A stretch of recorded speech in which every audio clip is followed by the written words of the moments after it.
Si Issei Sagawa ay ipinanganak noong 26 Abril 1949 sa Kobe, Hyogo Prefecture, sa mayayamang magulang.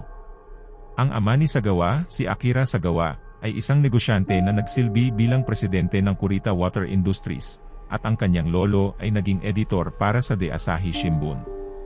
Nag-aral si Sagawa sa Waco University at nagtapos ng master's degree sa English Literature sa Kwansi Gakuin University.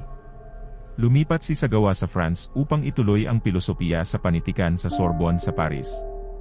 Noong 11 Hunyo 1981, inimbitahan ni Sagawa, noon ay 32 anyos, ang kanyang kaklase sa Sorbonne na si Rijn Hartevelt, 25 anyos, isang babaeng Dutch, na maghapunan sa kanyang apartment para mag-translate o magsali ng tula para sa isang takdang aralin sa paaralan.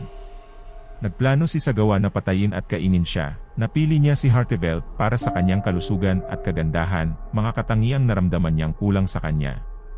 Itinuturing ni Sagawa ang kanyang sarili na mahina, pangit, at maliit at sinabing gusto niyang makuha ang kanyang lakas.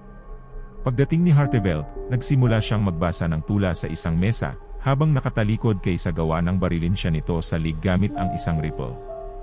Sinabi ni Sagawa na nawalan siya ng malay matapos ang pagkabigla sa pagbaril sa kanya, ngunit nagising sa pagkaunawa na kailangan niyang isagawa ang kanyang plano. Ginahasa ni Sagawa ang kanyang bangkay, ngunit hindi niya ito makagat sa balat nito dahil hindi matalas ang mga ngipin nito, kaya umalis siya sa apartment at bumili ng butcher knife.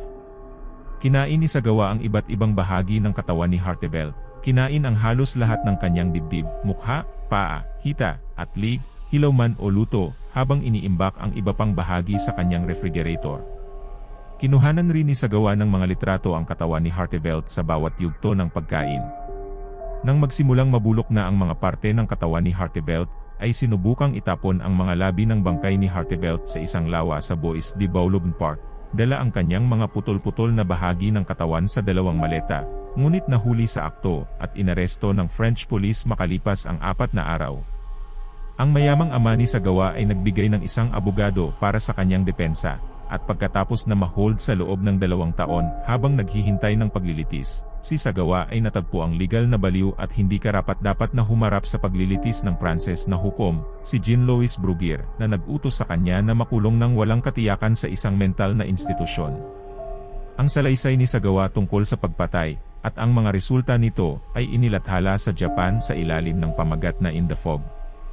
Pinadeport siya ng mga otoridad ng Pransya, papuntang Japan, kung saan siya ay agad na inilagay sa Matsuzawa Hospital sa Tokyo. Ang lahat ng kanyang pagsusuri ng mga psychologist ay nagpahayag sa kanya na may katinuan at ang sexual na perversion ang kanyang tanging pagganyak para sa pagpatay. Ang mga kaso laban kay Sagawa sa France ay ibinaba. Ang mga dokumento ng korte ng Pransya ay selyado at hindi inilabas sa mga otoridad ng Japan. Dahil dito, hindi maaaring legal na makulong si Sagawa sa Japan. Nakaalis si Sagawa sa ospital noong 12 Agosto 1986 at pagkatapos ay nanatiling malaya. Sumulat si Sagawa ng mga libro tungkol sa pagpatay na ginawa niya, ang Shonen A, isang libro sa 1977 Cove Child Murders. Na-ospital si Sagawa mula sa isang cerebral infraction, na permanenteng nasira ang kanyang nervous system.